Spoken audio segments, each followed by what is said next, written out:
Saudações tricolores, pessoal, tudo bem? Ainda digerindo ou tentando digerir aquela derrota para o Corinthians dentro da arena. Corinthians com 10 jogadores, quase todo jogo. O Grêmio com 51 mil torcedores dentro do estádio e ainda assim aquela atuação estranha do Grêmio, esquisita, e a nossa derrota em casa num jogo em que, se a gente tivesse vencido, nós seríamos hoje os líderes do Campeonato Brasileiro. Então eu vim aqui fazer esse vídeo para a gente trocar uma ideia sobre alguns dos movimentos que vieram a fazer com que o Grêmio não ganhasse o jogo. E ao contrário de muitos, inclusive dos meus colegas da imprensa, eu não acho que todos os jogos se expliquem apenas pela parte tática. O 4-4-2 isso, porque o 4-2-3-1 aquilo. Futebol é muito mais do que a parte tática. É óbvio que a parte tática é importante, fundamental, mas ele não é apenas tático. Futebol, ele é um jogo técnico, ele é um jogo anímico, ele é um jogo psicológico, ele é um jogo físico. E para mim todas essas valências fizeram a diferença, muitas delas pró-Corinthians. Eu vou tentar explicar onde é que eu quero chegar. Enquanto isso, pessoal, eu quero que vocês vão deixando o like nesse vídeo, quero que vocês vão se inscrevendo no canal. Tem muita gente que vem aqui, que recebe esse vídeo em grupos de WhatsApp, esse vídeo compartilhado, entram aqui no canal, gostam do conteúdo, mas não se inscrevem. Então, gente, se inscrevam nesse canal, deixem o like e comentem aqui embaixo se vocês estão concordando com o que eu estou dizendo e se não estão concordando também. É sempre legal um debate sobre o Grêmio, claro que em alto nível, trocando ideias, sempre buscando o melhor para o Grêmio e tentando entender o que está acontecendo com o Grêmio. Eu percebi no jogo, gente, eu estava no estádio, comentando o jogo pela Rádio Guaíba, um Grêmio nervoso, um Grêmio ansioso. E esse nervosismo e essa ansiedade, para mim, foram fatores fundamentais em várias das jogadas do Grêmio ao longo da partida, e eu vou explicar para vocês em lances que vocês vão lembrar. Quando você está nervoso, quando você está ansioso, você tem a tendência de querer simplificar, de optar pelo caminho mais rápido sempre. No futebol, o melhor caminho em geral não é o mais rápido. Para você sair daqui e chegar aqui, não é simplesmente caminhar numa linha reta. O futebol não é assim. Por quê? Porque numa linha reta vai ter 9, 10 corintianos bloqueando esse espaço. Você precisa girar essa bola, circular essa bola, tirar a defesa do lugar e a partir daí abrir o espaço que você quer ocupar.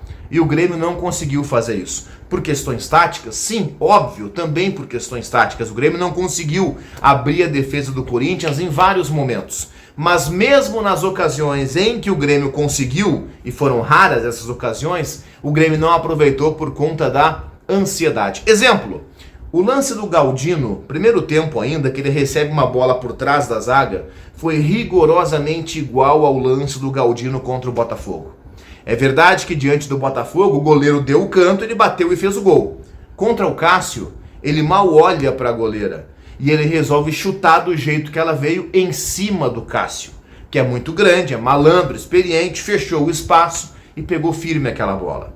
Teve outros lances do próprio Galdino, do Lucas Bessosi, até do Kahneman, em que eles tentaram chutes de fora da área, quando o chute não era a melhor opção. O que é um chute da intermediária para um cara como o Kahneman, por exemplo, que nunca fez um gol na vida de fora da área? Aí eu vou lembrar do Milton Leite, daquele vídeo clássico para cima do Bruno Otávio. Ô Bruno Otávio, nunca fez um gol na vida de fora da área. O Kahneman é um baita zagueiro, mas nunca fez um gol na vida de fora da área. E aí ele pegou a bola de fora da área para tentar bater. Dificilmente, eu não vou dizer que nunca vai fazer, um dia talvez faça, tomara que faça. Dificilmente vai fazer um gol contra o Corinthians, contra o Cássio, com o Kahneman batendo de fora da área. Em outros tantos lances, o Bruno Alves dando chuveirinho. O Bruno Alves, que inclusive falhou no gol do Corinthians, e que eu até acho que foi importante na temporada para o Grêmio em alguns jogos. Não gosto do Bruno Alves, não acho um bom zagueiro, mas também foi importante em alguns jogos. É muito mais provável o Grêmio fazer o gol com alguém cruzando para o Bruno Alves do que com o Bruno Alves cruzando para a área. Para quem que o Bruno Alves vai cruzar? Para o Ferreira fazer um gol de cabeça? Não vai acontecer, gente. Aí está o Bruno Alves dando chuveirinho para o Soares. O Soares é um estupendo centroavante, mas ele é estupendo por baixo, certo? Ele finaliza bem, ele passa, ele dribla, enfim, todos vocês conhecem as qualidades do Soares. Mas talvez a qualidade que ele não tenha seja o cabeceio. Ele não é um grande cabeceador. Tem gols de cabeça na vida? É claro que tem, porque ele é ótimo. Mas ele não é um estupendo cabeceador. E era por ali que o Grêmio tentava. Em cima do Lucas Veríssimo, que se consagrou nesses chuveirinhos do Grêmio para a área. O Lucas Veríssimo foi o melhor jogador em campo. desse modo, com o Grêmio simplificando. E simplificou por conta da ansiedade, do nervosismo, de saber que era o jogo para assumir liderança, de daqui a pouco o estádio lotado apoiando, o Grêmio queria resolver cedo a parada, o Corinthians teve Bruno Mendes expulso com 9 minutos, o Grêmio tentou resolver muito cedo, e não é assim que as coisas acontecem no futebol. E eu fiquei com a impressão que, em outras palavras, usando outros termos, mas nas entrelinhas, de uma forma muito clara, eu acho que o Renato concorda com essa análise e falou sobre isso na coletiva. De um time que queria resolver tudo rápido demais. De um time que queria ganhar o jogo antes de empatar. De um time que daqui a pouco pensava no Atlético Mineiro antes do próprio Corinthians. De um time que pensou em fazer o 2-1 antes de fazer o 1-1. E aí, enfiando os pés pelas mãos, o Grêmio se complicou muito no jogo. E acho que o próprio Renato se complicou também. Quando, por exemplo, no segundo tempo, ele coloca juntos o João Pedro Galvão e o André. Tá bem colocar um deles, a estratégia era muito clara. Ficar com 2 centroavantes, o Soares e o João Pedro Galvão, os 2 projetados, e abrir o time com uma linha de 4 no meio com 2 pontas. Só que o ponta pela direita foi o André não é ponta, gente. O André não é ponta, o André é atacante, ele é um cara de jogar projetado, enfiado, o André é centroavante. Naquele momento, tudo bem entrar o André, mas aí que não entrasse o João Pedro Galvão, entrasse o André na frente com o Natan Fernandes pela beirada. Ou que entrasse o João Pedro Galvão e não entrasse o André. João Pedro projetado e o Natan Fernandes pela ponta. O Renato foi com 2 centroavantes. E aí o que aconteceu? Deixou o André lateralizado, ficou com 3 centroavantes de origem, mas só 2 exercendo função, o João Pedro e o Soares, deixou o André totalmente fora do lugar, e aí ele não tinha nem velocidade, nem drible e nem combinação, porque o André não é o cara para jogar na ponta direita, como ele jogou. E aí depois o Bruno Alves foi expulso, e o Renato não teve tempo de colocar o Natan Fernandes, porque ele foi obrigado a pôr o Gustavo Martins e recompor a defesa.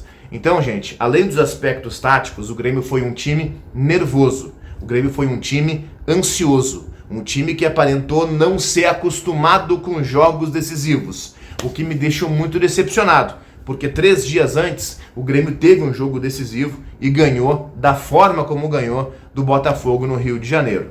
Contra o Corinthians, com 1 a menos, as coisas não aconteceram, sendo que o Corinthians é inferior ao Botafogo, entrou na rodada como 14º colocado, teve um jogador expulso com 9 minutos do primeiro tempo, tinham 51 mil gremistas na arena e mesmo assim o Grêmio decepcionou, perdeu para o Corinthians dentro de casa e agora a chance de ser campeão brasileiro, convenhamos, tá desse tamanhozinho, né?